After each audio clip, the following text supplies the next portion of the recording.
He wasn't supposed to be a hero that night. Jake Morrison had spent 12 years running from the last time he tried to save someone. The night a man died because of his choices. The night that sent him to prison and cost him everything. But when the black limousine crashed through the bridge railing and plunged into the frozen Hudson River, he had 30 seconds to decide. Dive in or walk away like he'd been doing for years. The water was so cold, it burned. He could hear his daughter's voice in his head from that morning. "The kids say you're a criminal, Dad. I'm ashamed of you." His hands were shaking when he pulled the blonde woman from the sinking car, when he pressed his mouth to hers and breathed life back into lungs that had given up. She opened her eyes, blue, cold, expensive, and the flash of cameras exploded around them. He didn't know her name yet. He didn't know she was Charlotte Ashford, the billionaire heiress whose father owned half of Manhattan. He didn't know that saving her life would drag him back into the exact darkness he'd been trying to escape. All he knew was this: the kiss that saved her life was about to destroy his. The bridge had been crowded that evening, the kind of rush-hour chaos that made Jake want to turn off his rideshare app and just go home. He'd already driven 11 hours that day, ferrying businessmen to LaGuardia and tourists to Times Square, his lower back aching from sitting in the same position for too long. His daughter Lily was waiting at after-school care, probably the last kid there again, and he'd promised himself he wouldn't be late this time. He was 3 minutes from the exit when he saw it happen in his rearview mirror. The black limousine was in the far lane, sleek and expensive, in a way that made Jake's 12-year-old sedan look like a tin can. The truck came from nowhere, a massive 18-wheeler that jackknifed on a patch of black ice and slammed into the limo's rear quarter panel with the sound of thunder cracking open the sky. The limousine spun twice, its tires screaming against asphalt, before it hit the bridge railing and kept going. Metal tore, glass shattered, and then there was just the terrible silence of something heavy disappearing into dark water. Jake's foot hit the brake before his brain caught up. Around him, cars were stopping, doors opening, people pulling out phones to record instead of help. He could see the limousine sinking fast, its headlights creating an eerie glow beneath the surface of the Hudson. The water temperature was probably 35 degrees, maybe less. Anyone trapped inside had minutes at most before hypothermia shut down their organs. Jake sat there, hands gripping the steering wheel so hard his knuckles went white, and thought about the last time he'd tried to be a hero. It had been a different kind of night, a different kind of mistake, but the ending had been the same. Someone died, and Jake went to prison for 9 years. He could drive away right now. No one would blame him. He wasn't a cop or a firefighter or anyone qualified to handle this kind of emergency. He was just a 35-year-old ex-convict trying to make rent and keep his daughter from hating him. But then he thought about Lily's face that morning when she'd asked him why the other kids said he was a bad person, and something in his chest cracked open. Jake kicked off his shoes, threw his phone on the driver's seat, and ran for the bridge railing. The jump felt like falling into knives. The cold hit him so hard he forgot how to breathe, his lungs seizing up as the Hudson swallowed him whole. He forced his eyes open in the murky darkness and kicked toward the sinking limousine, his arms already going numb.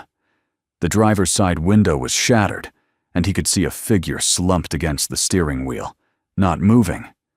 In the back seat, a woman in a cream-colored dress floated like a ghost, her blonde hair spreading around her face in a halo. Jake grabbed the door handle and pulled, his muscles screaming in protest. But the water pressure made it nearly impossible. He braced his feet against the car frame and yanked with everything he had left. The door gave way suddenly, sending him tumbling backward, and he grabbed the woman's arm before the current could pull her away. She was small and light in the water, her skin already turning blue, and Jake kicked toward the surface with her body pressed against his chest. His vision was starting to blur at the edges, black spots dancing in front of his eyes, but he could see the lights above, street lamps and headlights, and the flashing red of emergency vehicles finally arriving. He broke the surface, gasping, his arm hooked under the woman's chin to keep her face above water, and someone was shouting instructions from the bridge. Strong hands reached down to pull them both onto the concrete embankment. And Jake collapsed next to the woman, his whole body shaking so violently he couldn't control it. She wasn't breathing. Jake rolled her onto her side, water streaming from her mouth and nose, and his hands moved on autopilot, tilting her head back, checking for a pulse, starting chest compressions with a rhythm he'd learned in prison from a cellmate who used to be a paramedic. 30 compressions, 2 rescue breaths. He pressed his mouth to hers, felt the coldness of her lips, tasted river water and something expensive like champagne. Her chest rose and fell with his breath, but she still wasn't breathing on her own. Around him, people were recording everything, their phones held up like offerings to some invisible god of viral content. Jake ignored them and kept going, counting compressions out loud, his voice hoarse and desperate. Come on, he thought. Come on, come on, come on. He'd already failed to save someone once in his life. He couldn't do it again. Not today. Not when his daughter was waiting for him to prove he was more than the sum of his mistakes. On the 43rd compression, the woman's eyes flew open. She coughed violently, water spilling from her mouth, and her hand shot up to grab Jake's wrist with surprising strength. Her eyes were the palest blue he'd ever seen, like winter sky reflected in ice, and they stared at him with a mixture of confusion and terror.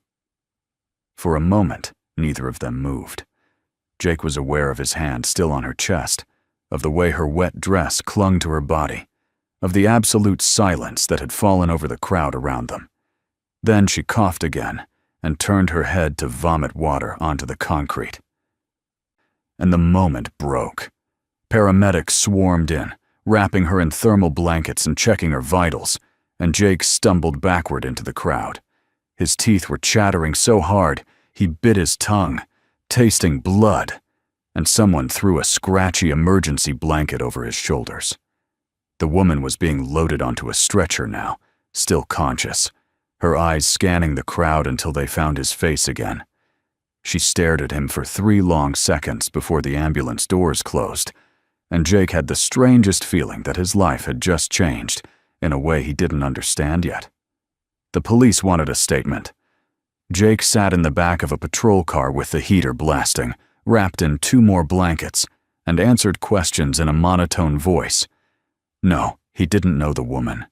Yes, he'd just reacted without thinking. No, he didn't need to go to the hospital. He was fine, just cold. The officer taking his statement looked at him with something between respect and pity, which made Jake want to crawl out of his skin.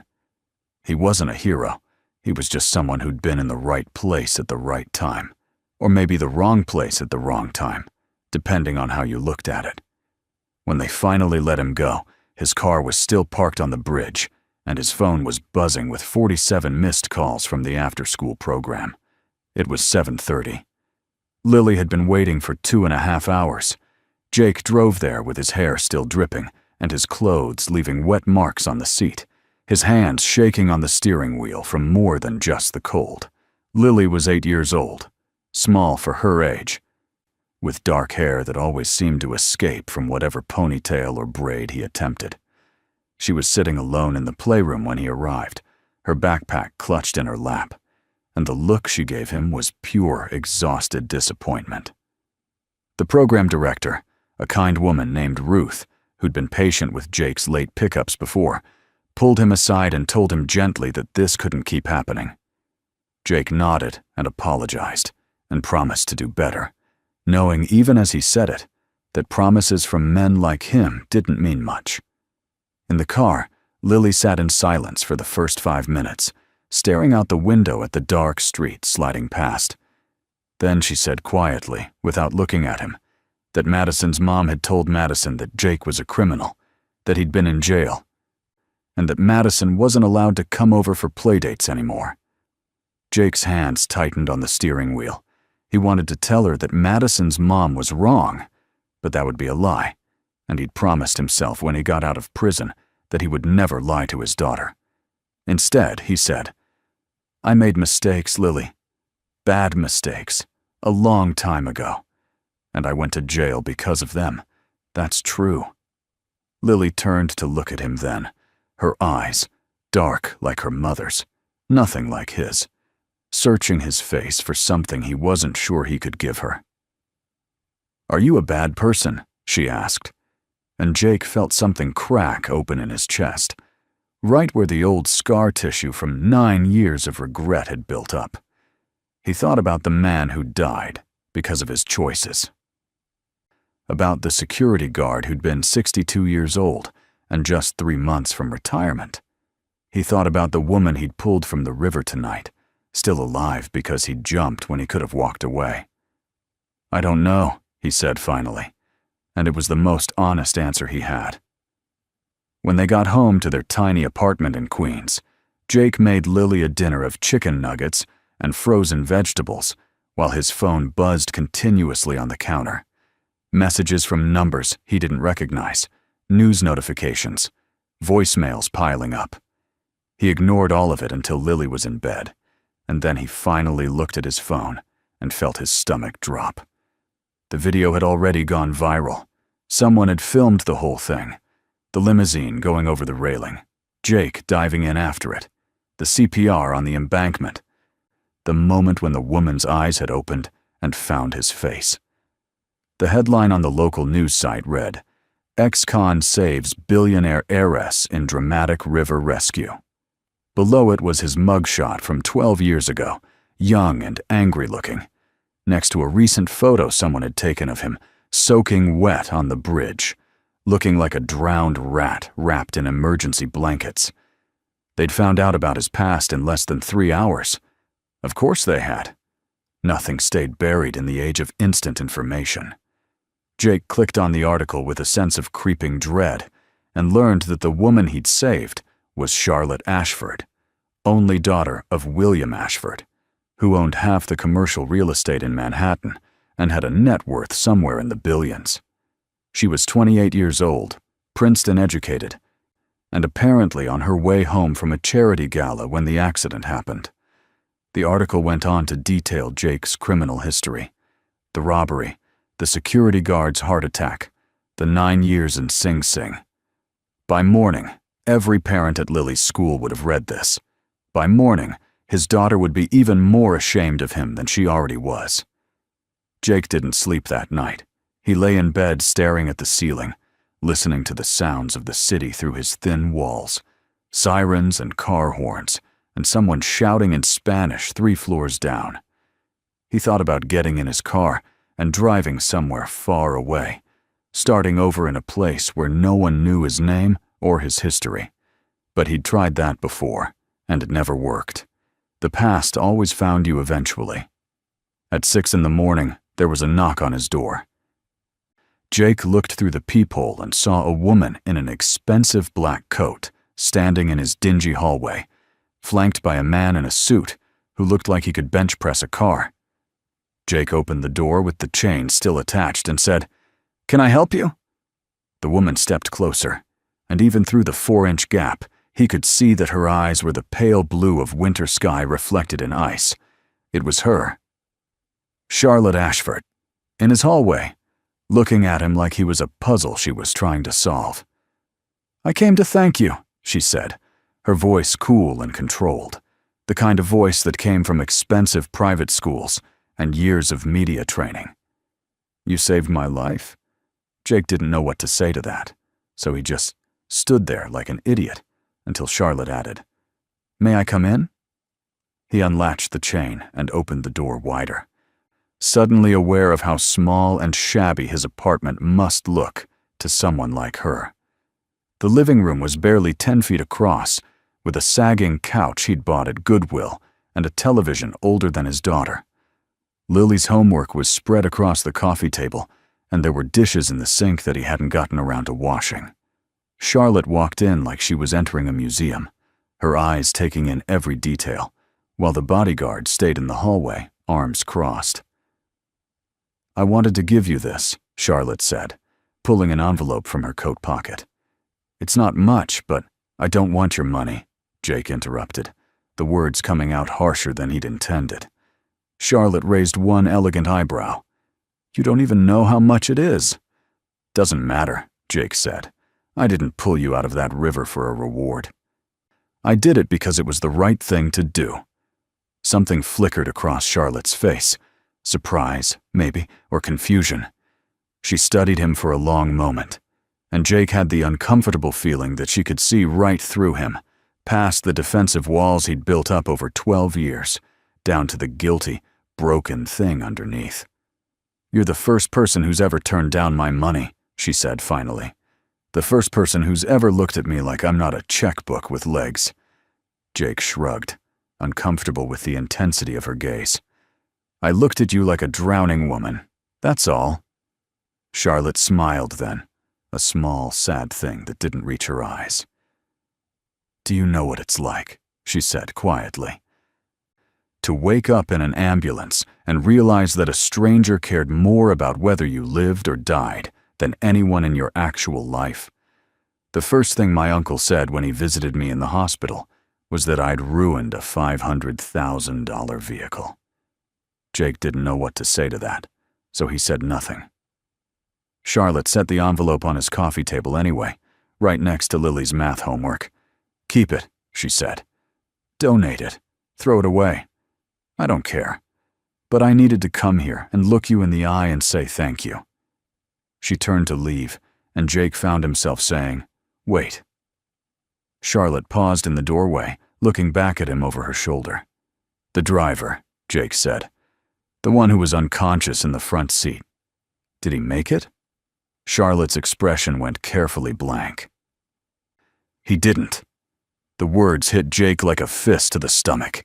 He'd been so focused on the woman in the back seat, so desperate to save someone, anyone, after failing 12 years ago, that he hadn't even tried to get the driver out. He'd left him there to drown in the dark. Charlotte must have seen something in his face, because she added quickly, "He was already gone. The impact broke his neck. Even if you'd pulled him out first, there was nothing anyone could have done." But Jake barely heard her. He was back in the river, back in that moment when he'd seen two bodies and made a choice.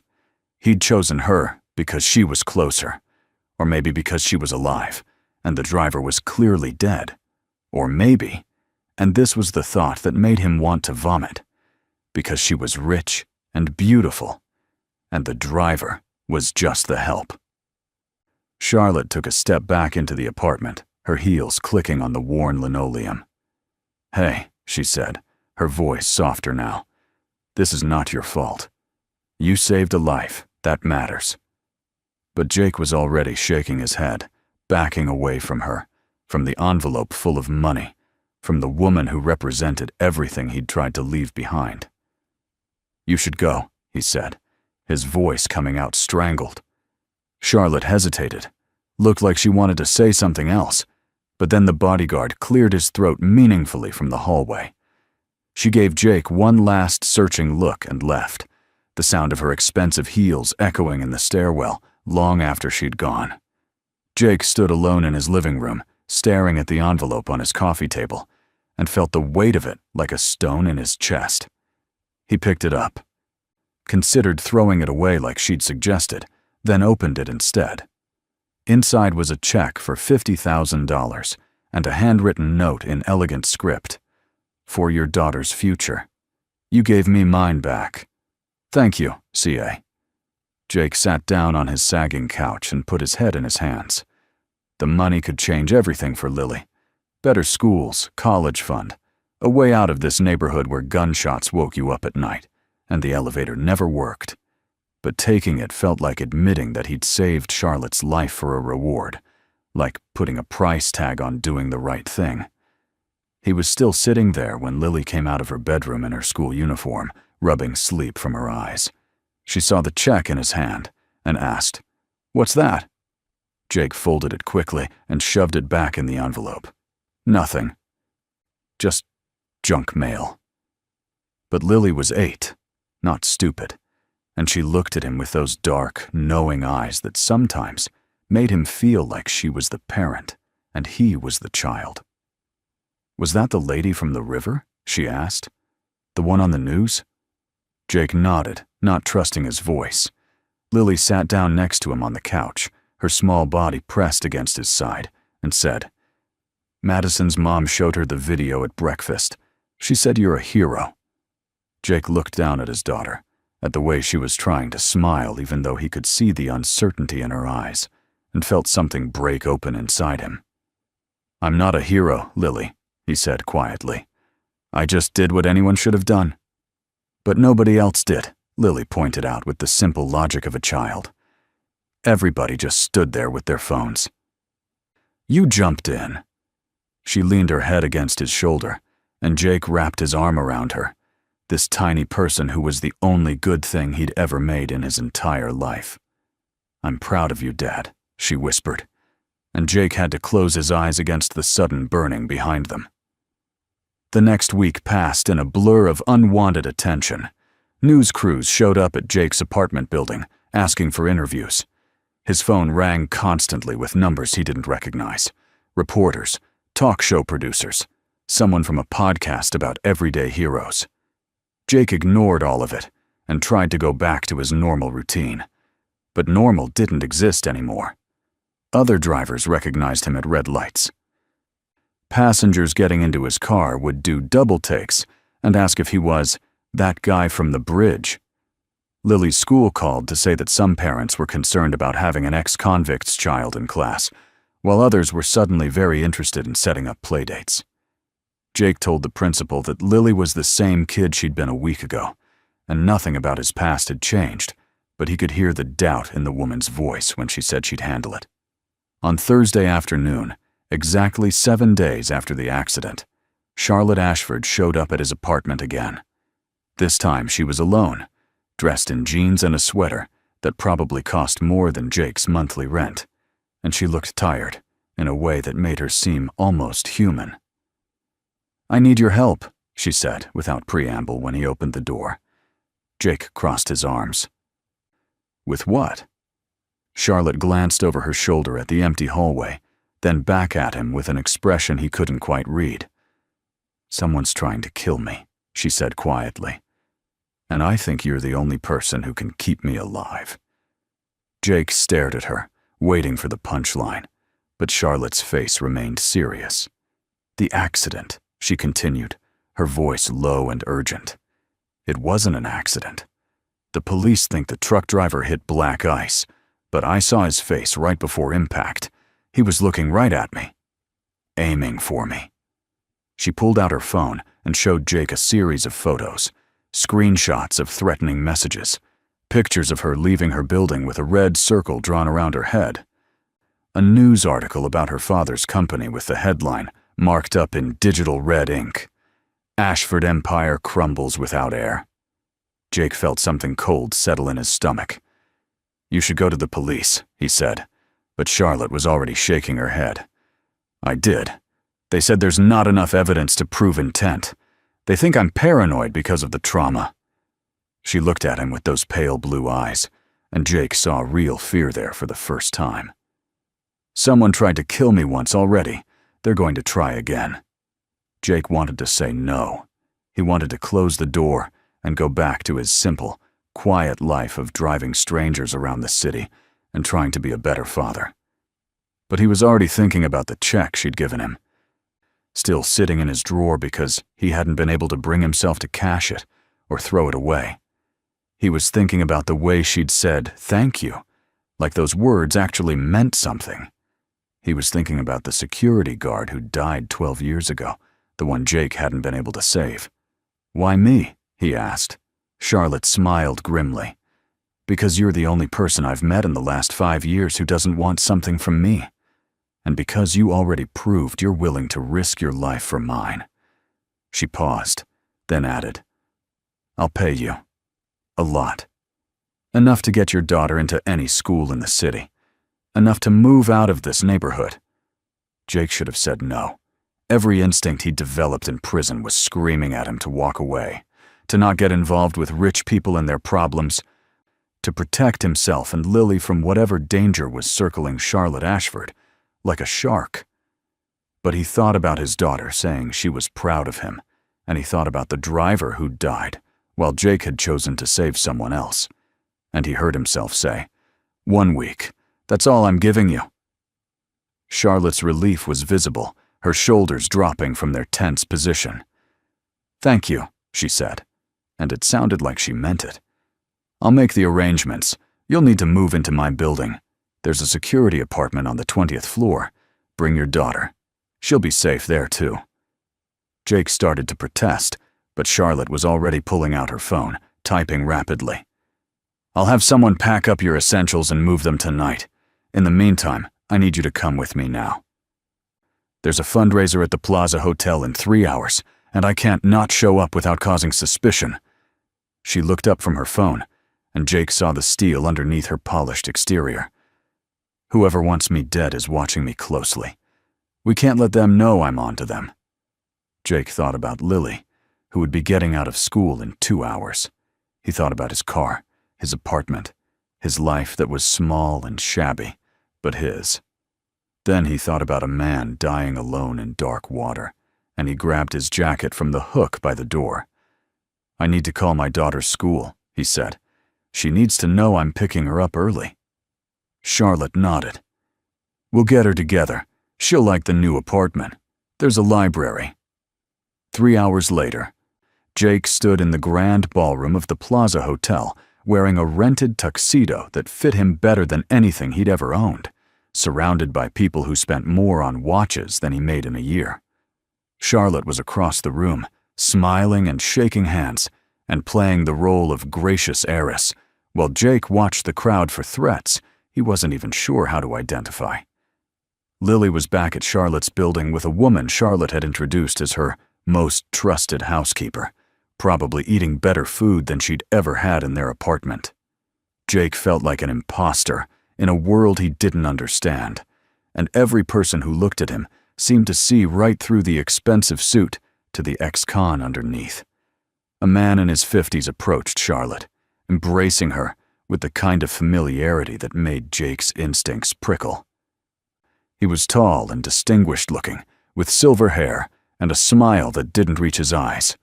Charlotte had mentioned her uncle earlier, her father's younger brother, who ran the day-to-day operations of the family company while Charlotte handled the public image.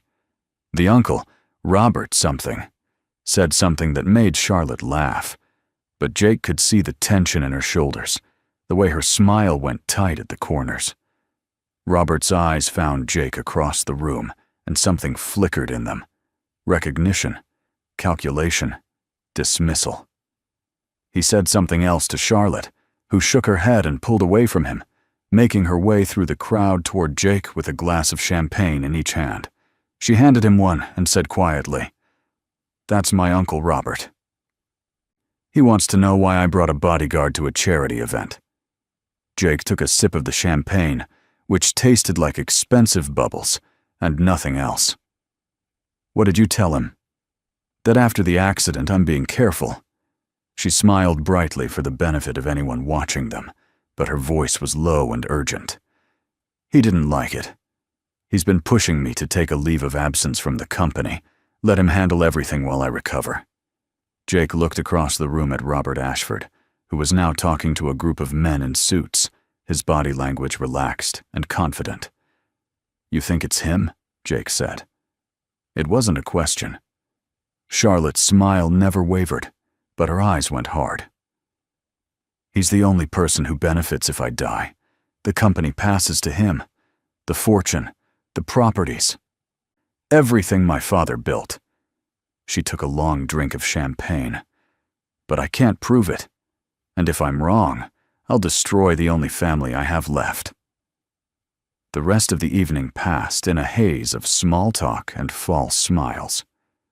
Jake stayed close to Charlotte, hyper-aware of every person who approached her, every hand that reached out for a handshake, every waiter who came too close with a tray.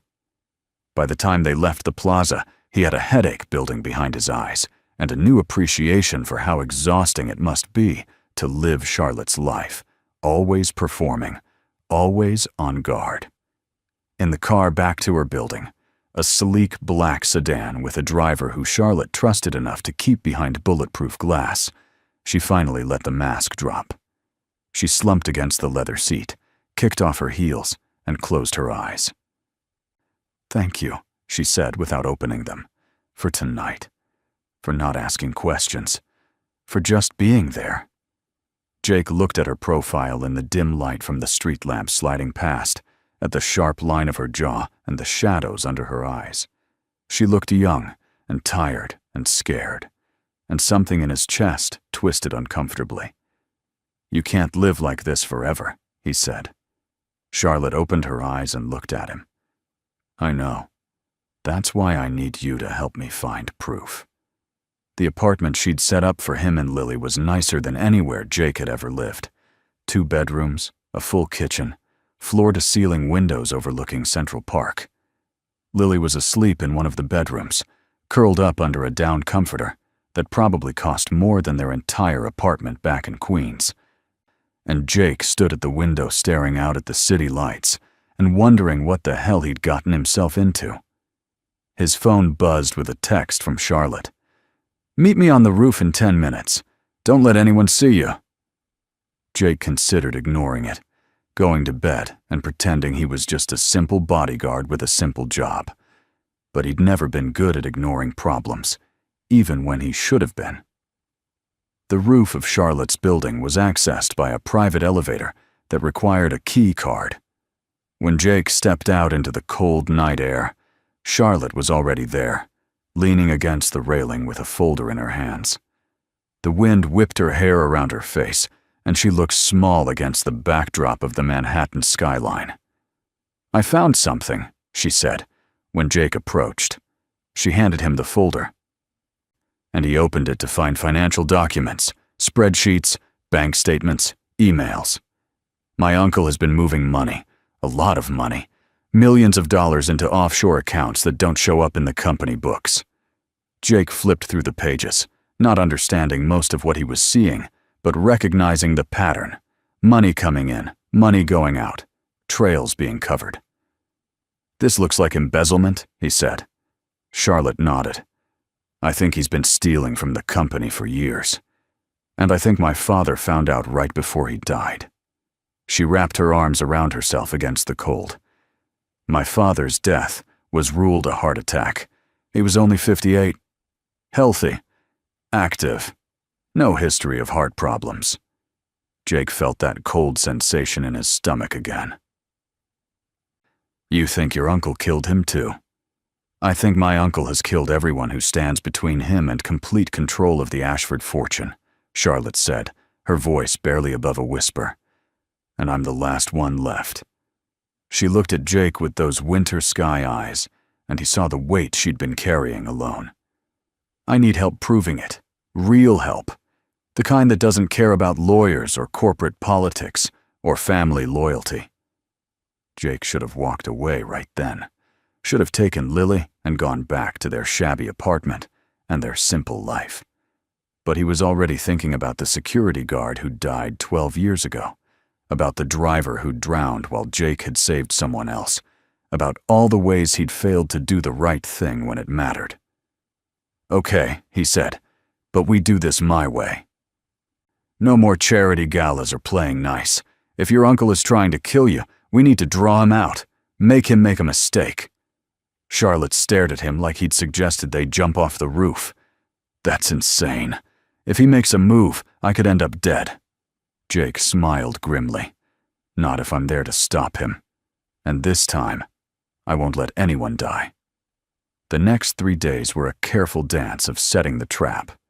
Charlotte made it known, through carefully placed conversations and strategic social posts, that she'd found irregularities in the company finances and was planning to bring them to the board on Monday morning.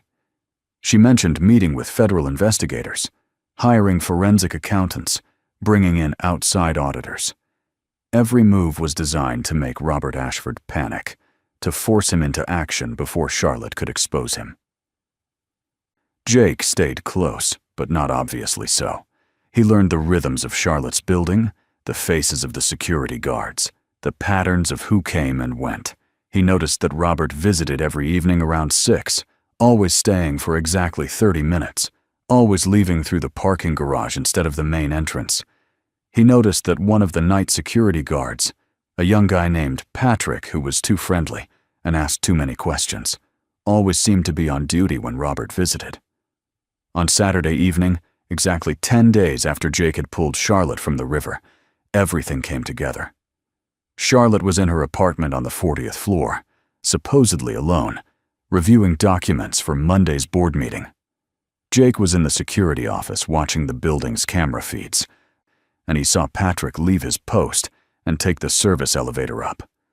Jake's phone buzzed with a text from Charlotte. "Someone just unlocked my door. It's not opening yet, but I can hear them in the hall." Jake was already moving, taking the stairs because the elevators were too slow, his heart pounding in his chest. He burst into Charlotte's hallway just as Patrick pushed open her apartment door, a syringe in his hand, filled with something that definitely wasn't medicine. Patrick saw Jake and ran, but Jake was faster, his body remembering lessons learned in prison about how to fight when your life depended on it. He caught Patrick in the stairwell, slammed him against the concrete wall, and held him there while Patrick struggled and cursed. "Who sent you?" Jake demanded, but he already knew the answer. Patrick's eyes were wild with panic, and he said nothing until Jake pressed harder against his windpipe. "Robert Ashford," Patrick finally gasped out. "He paid me $50,000 to make it look like she overdosed. Said she was unstable, said everyone would believe it." Jake felt sick. He pulled Patrick away from the wall and shoved him back toward Charlotte's apartment, where she was standing in the doorway with her phone in her hand. "I called the police," she said, her voice shaking. "They're on their way." Patrick lunged then, desperate, the syringe still in his hand. He went for Charlotte, and Jake moved without thinking, putting himself between them. The needle caught him in the shoulder, and he felt the burn of whatever poison was in it entering his bloodstream. Patrick tried to run again, but Jake held on, dragging him down even as his vision started to blur at the edges. Charlotte was screaming, and there were footsteps thundering up the stairs, and Jake thought distantly that at least this time, at least this once, he'd saved the right person. He woke up in a hospital room with Lily asleep in a chair next to his bed, and Charlotte standing by the window looking out at the city. His shoulder hurt, and his mouth tasted like cotton, but he was alive. When Charlotte heard him stir, she turned around, and there were tears on her face. "They pumped your stomach," she said. "You're going to be fine. The doctor said another minute and—" She stopped, unable to finish the sentence. Jake looked at his daughter, still sleeping, her small hand wrapped around his. "Patrick?" he asked, his voice coming out rough. "In custody," Charlotte said. "He gave up my uncle in exchange for a plea deal. Robert's been arrested. They found evidence of the embezzlement, the payments to Patrick, communications about," her voice broke, "about my father. They think Robert poisoned him, made it look like a heart attack." She sat down on the edge of Jake's hospital bed, careful not to disturb the IV in his arm. "You saved my life again," she said quietly. "How many times does that make?" Jake thought about the driver who died in the river, about the security guard who died 12 years ago, about all the ways he'd tried and failed to do the right thing. "Not enough," he said, but Charlotte was shaking her head. "More than enough," she said firmly. "More than anyone had the right to expect from you."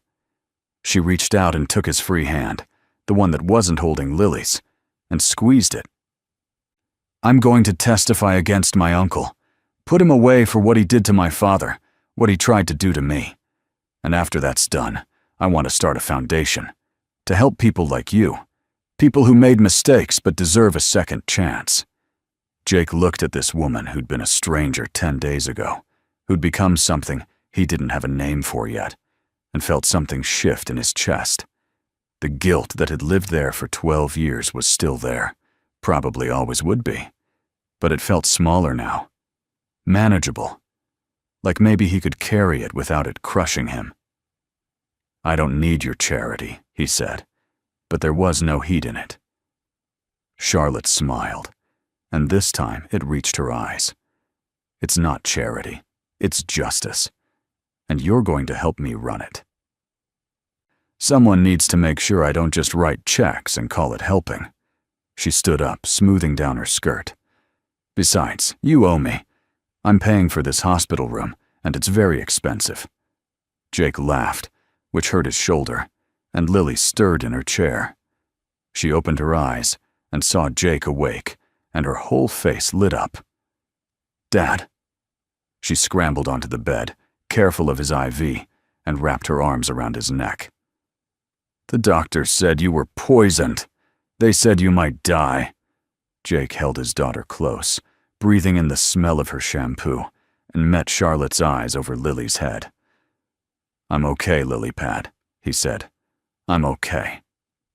6 months later, Jake stood in the courtroom gallery and watched Robert Ashford get sentenced to 30 years in federal prison for murder, attempted murder, embezzlement, and a list of other charges that took the judge 5 minutes to read. Charlotte sat in the front row, her back straight and her face composed, but Jake could see her hand shaking in her lap. When it was over, when Robert had been led away in handcuffs, Charlotte turned around and found Jake in the crowd. She didn't smile, but something passed between them.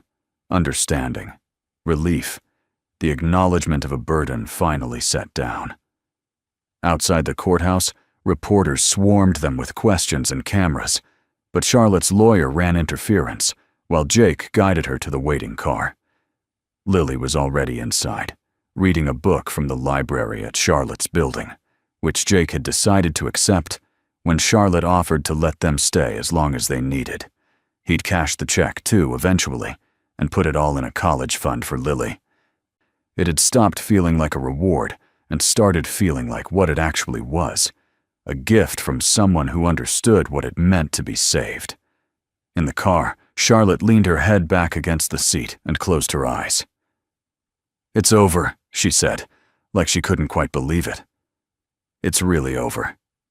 Jake looked at his daughter, safe and happy, and reading about dragons or wizards, or whatever kids her age read about, and then at Charlotte, who trusted him with her life when she had no reason to.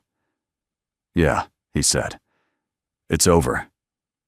But it wasn't really over, not in the way endings usually worked. It was more like a beginning, like the moment when you finally put down something heavy you'd been carrying for too long and realize you can breathe again.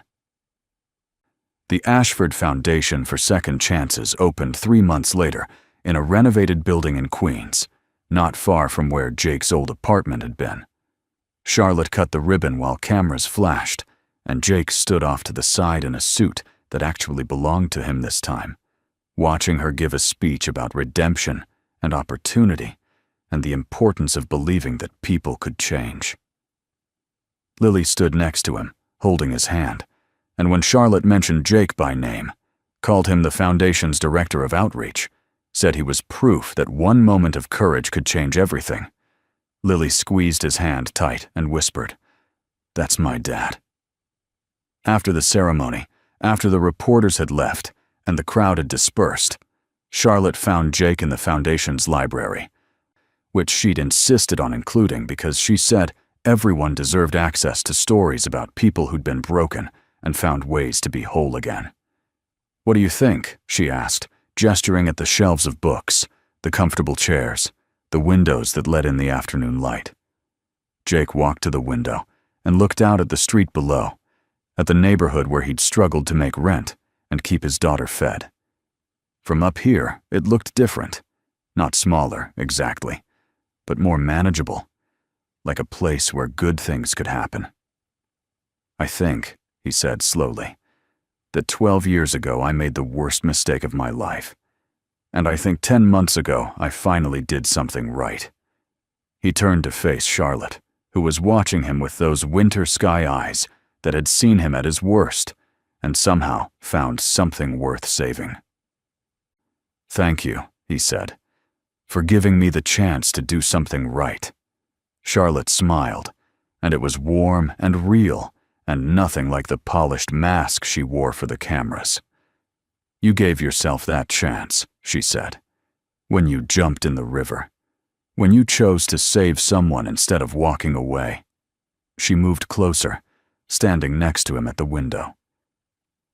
I've been thinking about that night a lot. About what you said in the hospital. About how it wasn't enough. All the saving you'd done. She looked at him sidelong. Do you still think that? Jake thought about the security guard, whose name had been Walter Bennett, and who'd had 2 daughters and 5 grandchildren. He thought about the driver, whose name had been Paul Rodriguez, and who'd been sending money home to family in Puerto Rico. He would never be able to save them. They would always be part of his history, part of the weight he carried. But maybe, he thought, that was okay. Maybe the point wasn't to erase the past, but to build something better on top of it. I think, he said carefully, that I'm going to spend the rest of my life trying to make up for the mistakes I made. And I think that's not a bad way to live. Charlotte nodded, satisfied, and they stood there in comfortable silence, watching the city move below them. Somewhere in the building, Lily was talking to the program coordinator about the summer camp they were planning, her voice bright with excitement. Somewhere in Manhattan, Robert Ashford sat in a cell and paid for his crimes. And somewhere in the Hudson River, a security guard and a driver rested in peace, their deaths meaning something because Jake Morrison had decided they would. It wasn't redemption, not really. Redemption was too clean a word for the messy work of trying to be better. But it was something. It was enough. That evening, Jake drove Lily home to Charlotte's building in the car she'd bought him for the foundation. Practical, reliable, nothing flashy. Lily chattered about her day, about the girl she'd met whose mom was in the foundation's job training program, about how they were going to be best friends. Jake listened and made the right noises and felt the unfamiliar sensation of contentment settling over him like a warm blanket. When they got back to the apartment, Charlotte was waiting in the hallway with takeout from the Italian place Lily liked. She'd started joining them for dinner a few nights a week, at first because she said she needed to discuss foundation business with Jake, and later because no one bothered to make excuses anymore. They ate together in the apartment that still felt too nice to be real, and Lily told Charlotte about her day with the kind of enthusiasm she usually reserved for Christmas morning. Charlotte listened like it was the most important thing she'd ever heard, and Jake watched them and thought about how strange it was that the worst night of his life, diving into freezing water to save a stranger, had somehow led to this, to family dinners and foundation work, and a life that felt like it meant something beyond just surviving. After Lily went to bed, Jake and Charlotte sat on the couch with glasses of wine, the city lights spread out below them like fallen stars. I've been thinking, Charlotte said, swirling her wine, about what comes next, for the foundation, for, she paused, for us. Jake looked at her, at the way the lamplight caught in her blonde hair, at the small scar on her temple from the accident that had brought them together. What about us? He asked, even though he knew what she meant. Had known for months, probably, but had been too afraid to acknowledge it. Charlotte set down her wine glass and turned to face him fully. You saved my life twice, Jake Morrison, and somewhere along the way, I think I might have saved yours too. So I'm wondering, now that we're both alive, now that we're both free, what do we do with that? Jake thought about all the reasons this was a bad idea. The class difference, the media attention, the way people would talk about the ex-con and the billionaire heiress. He thought about how Charlotte deserved better than someone with his history, his baggage, his ghosts. But then he thought about the way she'd trusted him when she had no reason to, the way she'd seen past his mistakes to something worth believing in. He thought about second chances and redemption, and the possibility that sometimes people who'd been broken could help each other heal. I think, he said slowly, reaching out to take her hand, that we figure it out as we go, together. Charlotte smiled, and Jake leaned in to kiss her. Not the desperate, life-saving kiss of that first night on the bridge, but something slower and softer and full of promise. When they pulled apart, she rested her forehead against his and whispered, "Thank you for jumping in the river." Jake laughed, and it felt good, felt right in a way that nothing had in 12 years. "Thank you for being worth saving," he said. Outside, the city hummed with life. Millions of people living their own stories of mistakes and redemptions, losses and findings. And in an apartment 40 floors above it all, a man who'd spent 12 years running from his past finally stopped running and chose to stay. Not because he'd earned it, or because he deserved it, but because sometimes life gave you a second chance in the form of a car crash and a frozen river and a woman with winter sky eyes who saw something in you worth saving. And sometimes, if you were very lucky, you were brave enough to take it. The end.